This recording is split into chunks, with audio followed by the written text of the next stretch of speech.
Hello students, मैं अंजलि पयाल स्वागत करती हूँ आपका आईसीटी वर्चुअल क्लासरूम देहरादून से। कैसे हैं आप सब लोग?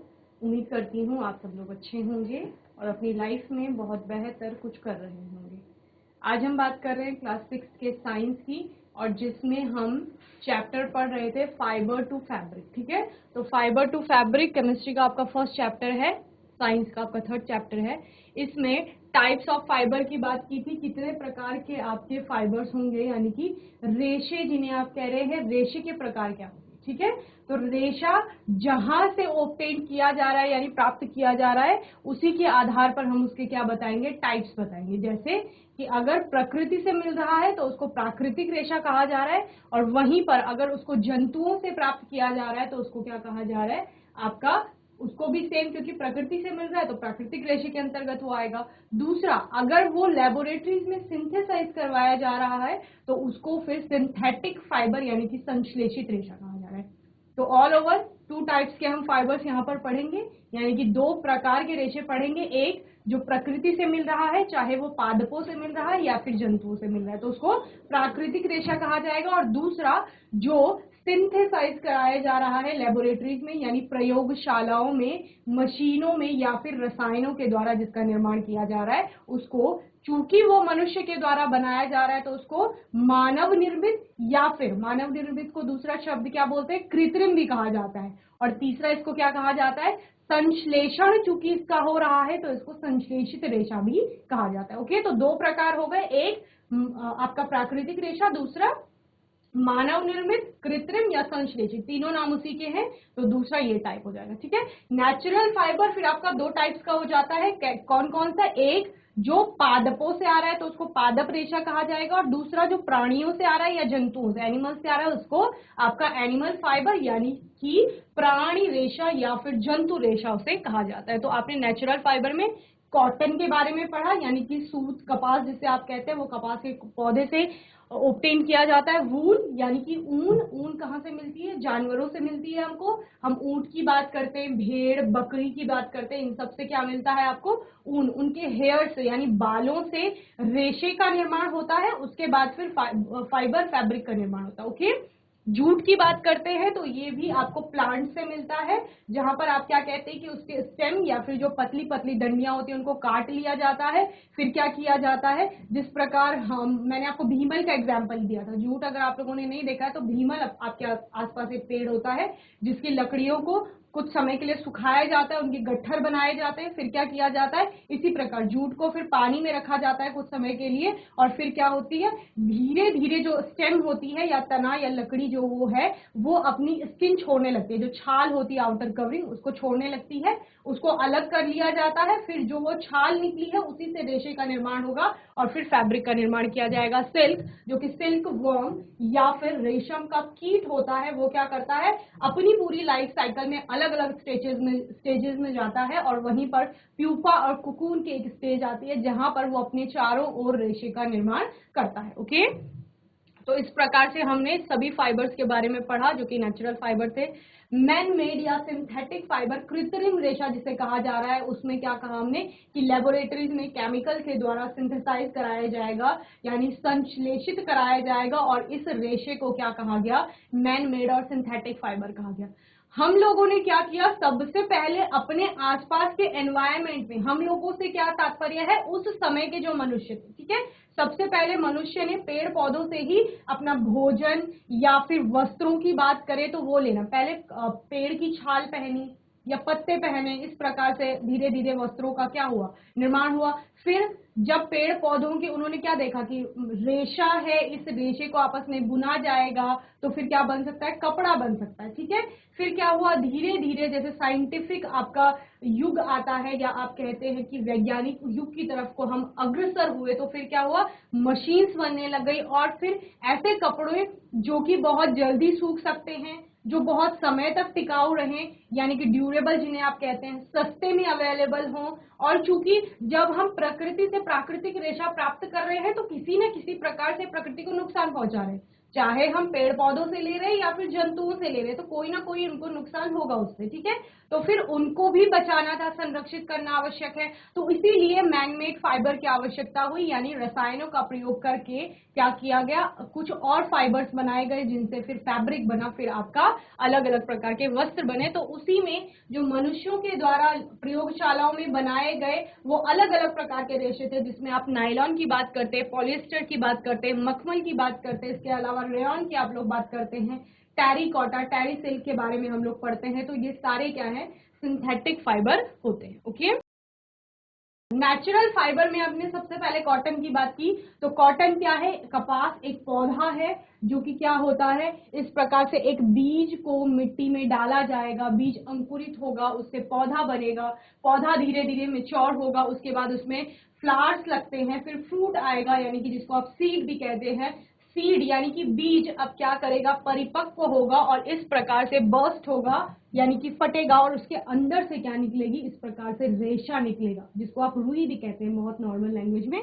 तो ये रेशा, इसी से ये जो आपका रेशा है ये रॉ अभी है, यानी कच्चा है, ठीक है। इसकी क्या होगी, सफाई होगी कई प्रकार से, यानी कि इस बीज से इस रेशे को अलग किया जाएगा। यहाँ पर कई प्रकार की अशुद्धियां भी होंगी, क्योंकि खेत में होगा, आपकी मिट्टी में ये पौधा है तो वहां मिट्टी हो सकती है, और पत्तियां हो सकती हैं, इसकी स्टेम हो सकती है, कई प्रकार की चीजें उसमें हो सकती हैं, तो उनको अलग किया जाएगा। तो गिनिंग की प्रोसेस आप पढ़ते हैं, जहां पर आप क्या कहते हैं कि कॉटन को क्या किया जा रहा है, उसके बीज से अलग किया जा रहा है, या फिर उसका शुद्धिकरण वहां पर हो रहा है।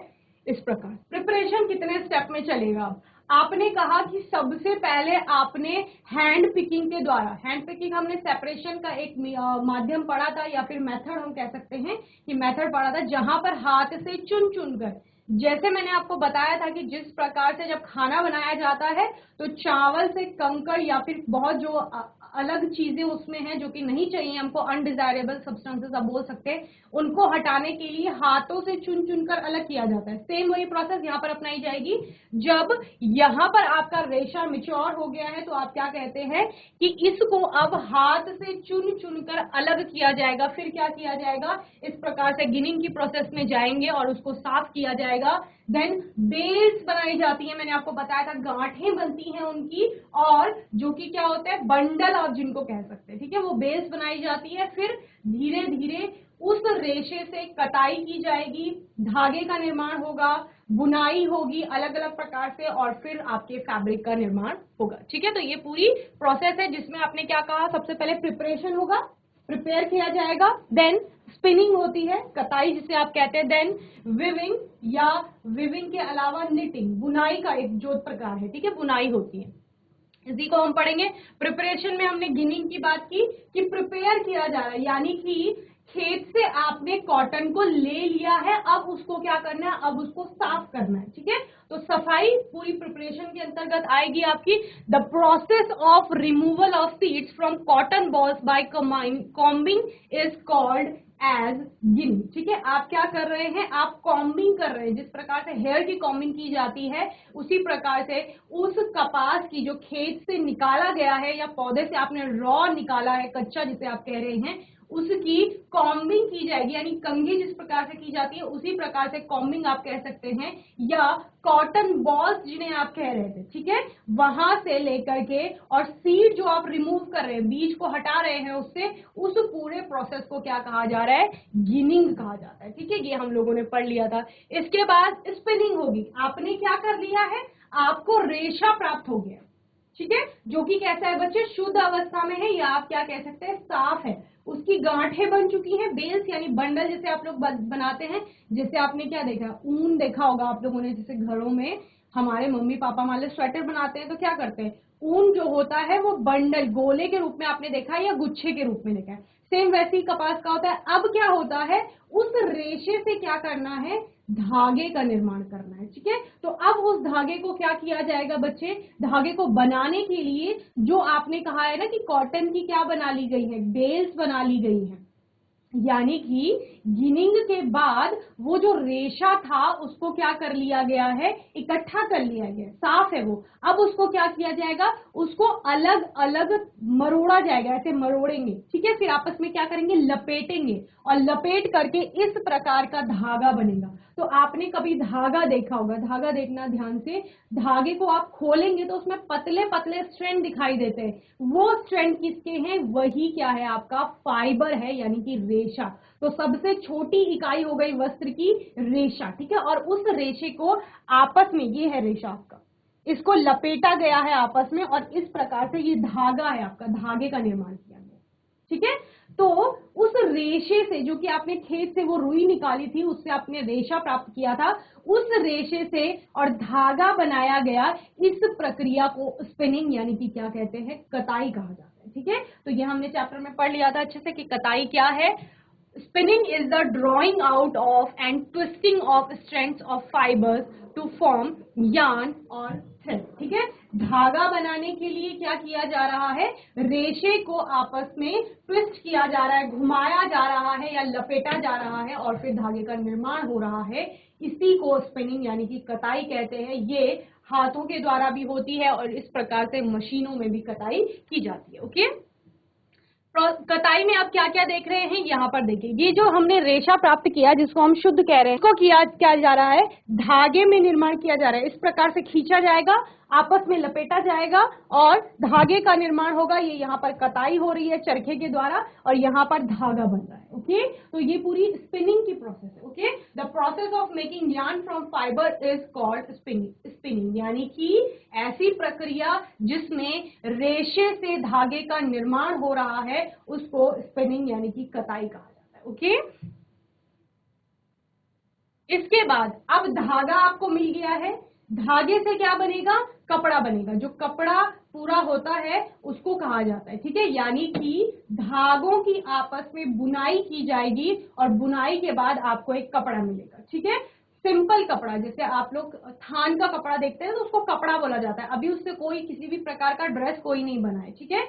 वो सिंपल कपड़ा है। तो उसको बनाने के लिए दो प्रकार की बुनाई होगी। कितने प्रकार की, दो प्रकार की। जो धागा आपको यहाँ पर प्राप्त हो गया है, हमने कहा यहाँ पर हमने धागा बना लिया है, ठीक है, रेशे से धागा बन गया है। अब इस धागे से क्या किया जाएगा, इसको आपस में बुना जाएगा, और बुन करके क्या बनाया जाएगा, कपड़ा बनाया जाएगा, ठीक है। तो बुनाई दो प्रकार की होती है, एक विविंग होती है और दूसरा निटिंग होती है, ठीक है। डिफरेंस क्या है दोनों में, डिफरेंस इतना है कि विविंग में आपका सेट जो धागा लगेगा वो दो प्रकार के धागे लगते हैं, एक ऊर्ध्व क्रम में धागा लगेगा, एक क्षैतिज क्रम में धागा लगेगा, ठीक है। आपने जो कपड़े पहने हैं बच्चों, उनको ध्यान से देखिए, उनमें आपको दो प्रकार के रेशे दिख रहे हैं। एक आपको ऊर्ध्व क्रम में इस प्रकार से लंबाई में दिख रहे होंगे, एक इस प्रकार से क्षैतिज क्रम, ठीक है। दो प्रकार के धागे दिख रहे हैं। इस प्रकार की बुनाई को विविंग कहा जाता है, ठीक है। So weaving is a method of textile production in which two distinct set of yarn or thread are interlaced at right angle to form a fabric or cloth, ठीक है। हमने जो वस्त्र पहने हैं ये ज्यादातर कैसे हैं, आपके विविंग से बनाए गए हैं, जहां पर आपको दो सेट ऑफ यार्न दिखाई देते हैं, ठीक है। दो सेट का मतलब क्या है, एक आपको धागा इस प्रकार से ऊर्ध्व क्रम में दिख रहा है जिसको आप क्या बोलते हैं, वर्टिकल, और दूसरा आपका हॉरिजॉन्टल दिख रहा है यानी कि क्षैतिज क्रम में। यहाँ पर जो बुनाई आपको दिख रही है, इसमें एक धागा इस प्रकार से लग रहा है जिसको हम ऊर्ध्व क्रम में कह रहे हैं, और दूसरा इस प्रकार से लगाया जाएगा जिसको हम क्षैतिज क्रम में बोल रहे हैं। तो इसको क्या कहा जाता है, इसको विविंग कहा जाता है, ओके। ये देखिए, तो यहाँ पर आपका धागा किस प्रकार से लग रहा है, एक आपका ये वाला धागा है जिसको आप क्षैतिज क्रम में जिसको आप ऊर्ध्व क्रम में बोलते हैं, दूसरा धागा इस प्रकार से लगता है क्षैतिज में, ठीक है। तो इस प्रकार से कपड़ा बनाया गया है कि उसमें दो सेट लग रहे हैं धागों के, ठीक है। इसको क्या कहा जाएगा, विविंग कहा जाएगा। समझ रहे हैं विविंग क्या है, तो एक प्रकार की बुनाई है जिसमें दो प्रकार के धागे लग रहे हैं, ओके। और दूसरी प्रकार की बुनाई देखिए, सभी ने देखी होगी दूसरी प्रकार की बुनाई, जो घर में हमारे लिए स्वेटर बनते हैं ना, या हम लोग स्वेटर बनाते हैं, तो वो निटिंग की है। वो निटिंग में आप लोग क्या देखते हैं, उसमें एक ही प्रकार का धागा लगता है, और आप क्या कहते हैं कि अगर एक सिरे से कोई धागा निकल रहा होगा उसको खींच लीजिए तो पूरा आपका कपड़ा खुल जाता है। समझ रहे हैं? तो वो दूसरे प्रकार की बुनाई है, यानी कि उसको क्या कहा जाता है, उसको निटिंग कहा जाता है। दोनों बुनाई ही है, समझ रहे हैं? वीविंग में हमने क्या कहा, 2 धागे लगेंगे, एक ऊर्ध्व क्रम में, एक क्षैतिज क्रम में, क्लियर। और दूसरा निटिंग जिसे हम कह रहे हैं, इसमें एक ही प्रकार का धागा लगता है। हालांकि आप लोग देखते होंगे कि कलरफुल स्वेटर्स भी बनते हैं, यानी एक साथ में 2-2 धागे या 2-2 कलर आपको स्वेटर में दिख सकते हैं, लेकिन जब आप बुनाई होते हुए देखते हैं या बुनाई करते हैं तो एक समय में एक ही धागा चल रहा होता है, समझ रहे हैं? ये बुनाई का एक प्रकार, ओके। एक वीविंग हो गया, दूसरा निटिंग हो गया, ठीक है। तो इसमें क्या हो रहा है, इसमें आपको एक ही धागा दिखेगा, ठीक है, बुनाई में। और जैसे सॉक्स बनते हैं या फिर ग्लव्स बनते हैं इसके, तो आप देखेंगे अगर कहीं से धागा निकल रहा है, उसको खींचेंगे तो पूरा आपका कपड़ा खुल जाता है, जबकि विविंग में ऐसा नहीं होता है। विविंग में जैसे हमने ये वाले कपड़े पहने हैं, ये विविंग के द्वारा बने हुए हैं, अगर इनका कोई थ्रेड कहीं से निकल रहा है, धागा निकल रहा है, उसको खींचिए तो पूरा कपड़ा खुलता नहीं है आपका। लेकिन स्वेटर में क्या होता है, आपका कहीं से धागा निकल रहा है, उसको खींचिए तो पूरा कपड़ा खुल जाएगा और आपके पास सिर्फ क्या रह जाएगा, धागा रह जाएगा, okay. In knitting a single set of yarn is used to make a fabric. क्या होता है, एक ही प्रकार का धागा लिया जा रहा है। You must have seen a sweater और सॉक्स। आपने क्या देखा होगा, आपने स्वेटर देखे हैं, सॉक्स आप लोगों ने देखे हैं। If a single yarn get pulled out continuously the fabric get unravelled. ठीक है, क्या कहा गया, अगर कोई धागा निकल रहा है कंटिन्यूअसली बाहर, तो उसको खींच लेंगे तो पूरा धागा आपका क्या, पूरा जो कपड़ा है आपका वो क्या हो जाएगा, खुल जाएगा, ओके। तो बच्चे ये सब हमने पढ़ चुके हैं पहले इसके बारे में। ये निटिंग है, इस प्रकार से निटिंग होती है, बुनाई जिसे आप कहते हैं डाइंग। अब क्या होगा, अब कपड़ा चूंकि आपको प्राप्त हो गया है तो उसकी रंगाई होगी, अलग अलग प्रकार के कलर्स में उसको क्या किया जाएगा, कलर किया जाएगा, डाई किया जाएगा, ठीक है। The process is called dyeing. कौन सी प्रोसेस, आफ्टर दिस, किसके बाद, जब बुनाई हो गई है तो उसके बाद fabric is dye in desired colour, यानी कि जैसे भी कलर आपको चाहिए, आपको ग्रीन चाहिए, ब्लू चाहिए, पिंक चाहिए, तो उन सारे कलर्स में आप क्या कर लेंगे, उसको डाई कर लेंगे, ठीक है। तो ये सारा हमारा प्रोसेस हो गया। बात करेंगे जूट की, जिस पर हम आए हैं, चलिए नोट करेंगे जूट। इतना, इससे पहले जितना मैंने आपको समझाया उसको हम कई बार बहुत अच्छे से पढ़ चुके हैं, तो हम समझ गए हैं कि फाइबर क्या है, रेशा क्या है, सबसे छोटी इकाई है वस्त्र की। उसके बाद 2 प्रकार के रेशे आएंगे, एक प्राकृतिक रेशा, दूसरा आपका कृत्रिम रेशा, संश्लेषित रेशा या मानव निर्मित रेशा, ठीक है। प्राकृतिक रेशे 2 प्रकार के, एक पादप रेशा, दूसरा जंतु। एक पादपों से मिलेगा, दूसरा जंतुओं से मिलेगा। कपास के बारे में हमने पूरा पढ़ लिया। अभी हमारा दूसरा नेचुरल फाइबर है जूट। जूट के बारे में हम लोग पढ़े। जीआईसी मिस सुनी, आवाज आ रही है आपको, वेरी गुड। तो नोट करेंगे जूट के बारे में, ठीक है। जूट क्या है बच्चे, ये भी हमारा पादप रेशे में आएगा। किसमें आएगा, पादप रेशा। पटसन के बारे में आप लोगों ने सुना है, तो पटसन से ही हम इसके बारे में पढ़ते हैं। Jute is a long, soft, shiny vegetable fiber that can be spun into coarse, strong, once classified with the family Tiliaceae, and more recently strong threads. It is produced primarily या primarily आप कहते हैं कि प्राथमिक रूप से from plants in the genus Coroccus, which was once classified with the family Tiliaceae and more recently with Malvaceae. Jute was used for making textile in the Indus Valley civilization since the 3rd millennium BC. ठीक है, तो इतना सारा ये सब आपको क्यों बताया जा रहा है, मैंने आपको बोला है कि जितना भी आपको यहाँ पर पढ़ाया जाता है ये आपके क्लास से थोड़ा ऊपर स्टैंडर्ड का है। क्यों, क्योंकि आप जैसे कॉम्पिटिटिव एग्जाम देते हैं कोई भी, तो वहां पर ये क्वेश्चंस आपको मिलते हैं किस रूप में, एमसीक्यूज के रूप में मिलेंगे, बहुविकल्पीय प्रश्न के रूप में। तो आपका थोड़ा एक क्लास हायर चलता है सब कुछ, तो हम थोड़ा डीप में सब कुछ पढ़ते हैं, ठीक है ना। तो जूट के बारे में बात हुई। हायर क्लासेस में हम प्लांट्स की फैमिलीज के बारे में बात करते हैं, ठीक है। जब हम क्लासिफिकेशन करते हैं ना, जैसे आप अलग अलग प्रकार के पौधे देखते हैं, जैसे आपने दाल के देखे, फ्लावर वाले देखे, कुछ की पत्तियां आपने देखी कि लंबी होती हैं, कुछ की जड़ें आपने देखी हैं अलग अलग प्रकार की, तो उस हिसाब से उनके अलग अलग फैमिलीज बनते हैं, यानी परिवार बनते हैं। तो उसी फैमिली की बात हो रही है कि जीनस, ये भी एक टाइप है, ग्रुप, और Corchorus which was once classified with the family Tiliaceae family का होता है, and more recently with Malvaceae family, ठीक है। तो आप सिंपली फिलहाल यहाँ पर सिर्फ जूट की बात करेंगे, कैसा होता है जूट के बारे में लिखेंगे। जूट एक पादप रेशा है,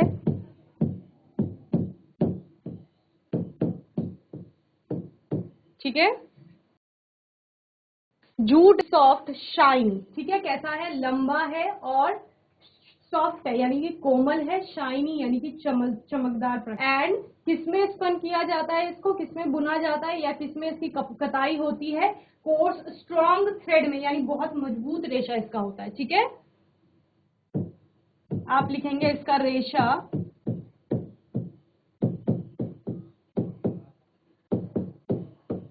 लंबा, चमकदार, कोमल होता है, इससे मजबूत धागा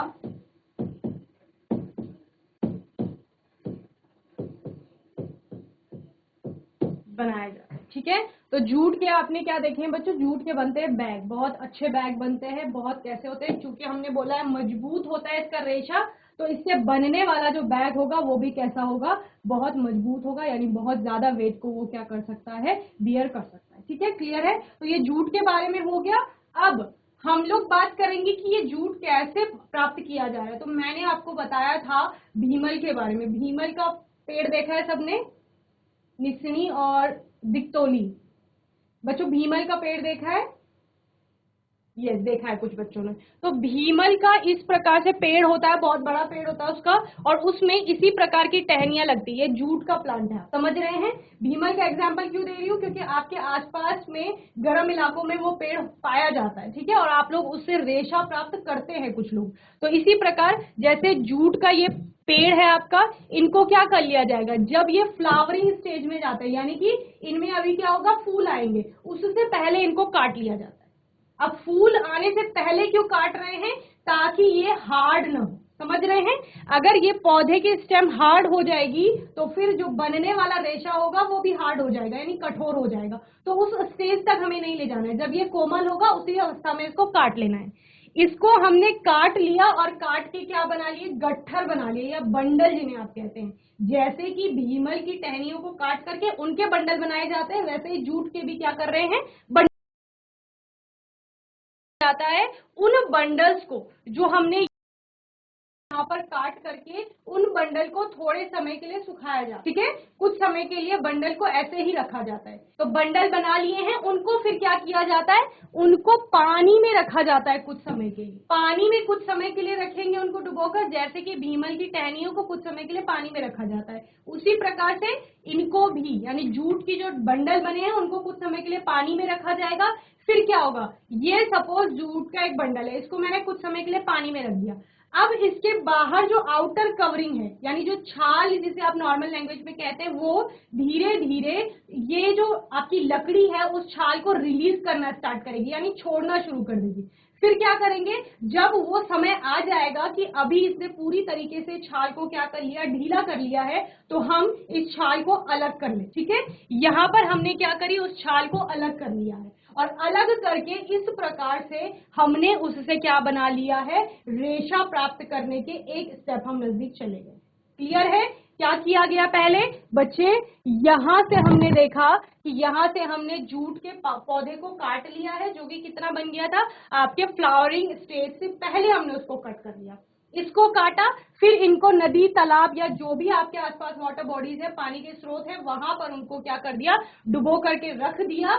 उस स्टेप में फिर आप क्या करेंगे, इसकी स्किन को निकाल लेंगे, छाल को निकाल लेंगे इस प्रकार से, इसकी फिर आप क्या करेंगे, सफाई करेंगे, बहुत अच्छे से वॉश किया जाएगा इसको, और सॉफ्ट किया जाएगा, और फिर इसको क्या किया जाएगा, इससे उसी रेशे का निर्माण होगा। फिर आप क्या करोगे, रेशे से धागा बनाएंगे, फिर धागा इस प्रकार से बनेगा, और फिर इससे क्या बनेंगे, अलग अलग बैग बनेंगे, या फिर अपने आसपास आपने बोरियां देखी होंगी, जिनको आप बोरियां कहते हैं, बड़े बड़े जो बैग्स होते हैं, वो बनते हैं। तो जूट बहुत ज्यादा मजबूत होता है, टिकाऊ होता है। और इस प्रकार से ये पूरा हमने प्रोसेस देखा, एक प्रक्रिया देखी जूट के फैब्रिक को या फिर उसके धागे को बनाने की। जूट कुछ नहीं करना है, जूट का पौधा लगा लेना है, वेरी गुड, जूट का पौधा लगा लेना है। और क्या करना है, उसको जब तक वो फ्लावरिंग स्टेज में जाएगा उससे पहले उसको काट लेना है। क्लियर? क्यों काट रहे हैं पहले? ताकि उसका ये जो रेशा हमने निकालना है ना, ये कठोर ना हो। अगर बहुत समय तक आप उस पेड़ को छोड़ दोगे तो वो बहुत हार्ड हो जाएगा, फिर तो आप निकाल ही नहीं पाओगे उससे रेशा। ठीक है, फिर आप क्या करेंगे, बंडल बना लेंगे, उन बंडल को पानी में डुबो के रखेंगे। कुछ समय बाद वो जो स्टेम आपने काटी थी वो स्किन को छोड़ना शुरू करेगी और फिर आप उस स्टेज पे उसको अलग कर लेंगे। इस प्रकार से साफ कर लेंगे, फिर रेशा बना लेंगे, रेशे से धागा बना लेंगे, फैब्रिक कपड़ा बना लेंगे और उस कपड़े से अपने मन चाहे प्रकार के चीजें बना सकते हैं। बैग बनाइए, थैले बनाइए, जो भी आपका चाहिए, जो भी सामान आपको वो आप बना सकते हैं। ठीक है, प्रोसेस ऑफ मेकिंग जूट यानी कि जूट को बनाने की प्रक्रिया।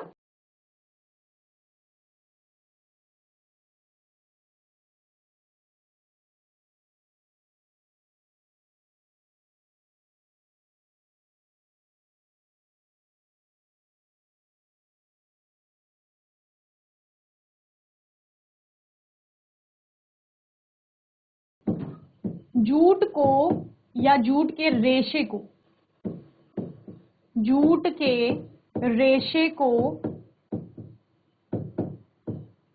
इसके यानी किसके, जूट के तने से प्राप्त किया जाता है। ठीक है, it is cultivated during the rainy season. वर्षा ऋतु में इसको क्या किया जाता है, उगाया जाता है।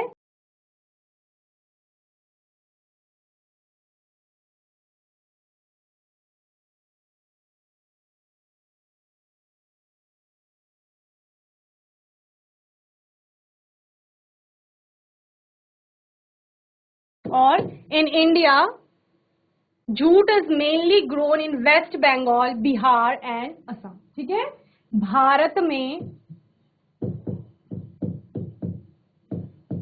यह का मतलब क्या है, जूट। ठीक है, यह मुख्य रूप से पश्चिम बंगाल, वेस्ट बंगाल जिसे आप कहते हैं, बिहार और असम में उगाया जाता है। ठीक है,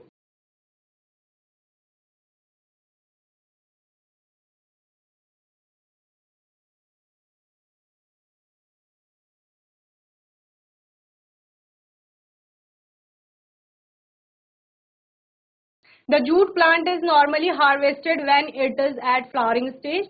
The stems of the harvested plant are tied in bundles and immersed in water for a few days. This is called retting. The stem rot and fibers are separated by hand. ठीक है, क्या किया जा रहा है बच्चे, flowering stage में, flowering stage में क्या कर दिया गया, उसको काट लिया गया। ठीक है, आप लिखेंगे परिपक्व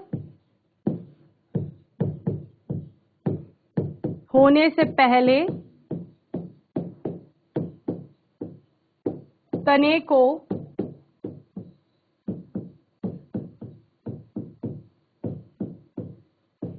काट लिया जाता है। ठीक है, then the stem of the harvested plant are tied in bundles, और तनों को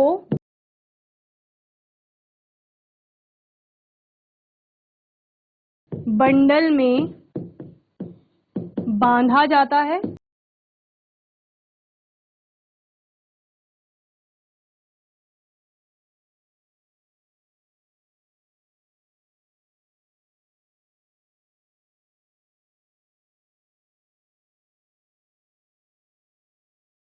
और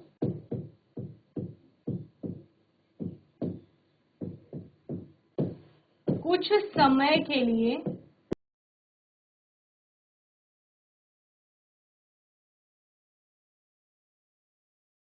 पानी में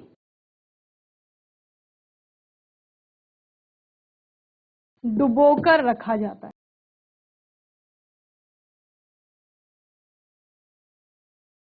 ओके।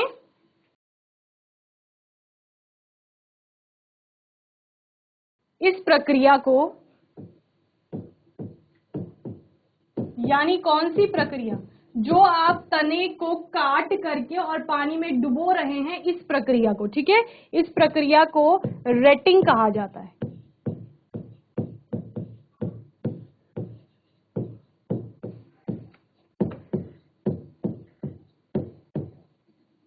अभी क्या करेंगे,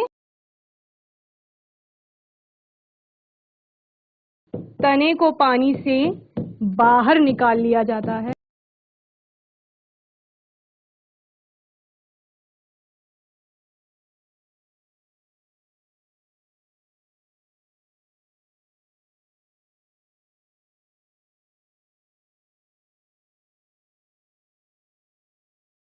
तने से, यानी कि वो जो लकड़ी है उससे, उसकी छाल को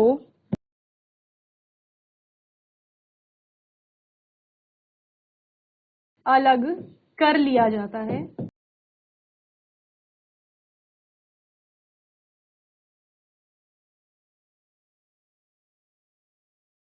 तने से उसकी छाल को अलग कर लिया जाता है।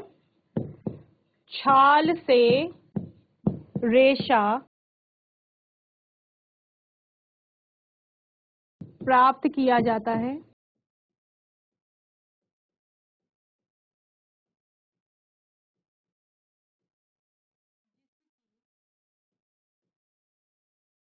कताई व बुनाई के पश्चात कपड़ा प्राप्त किया जाता है।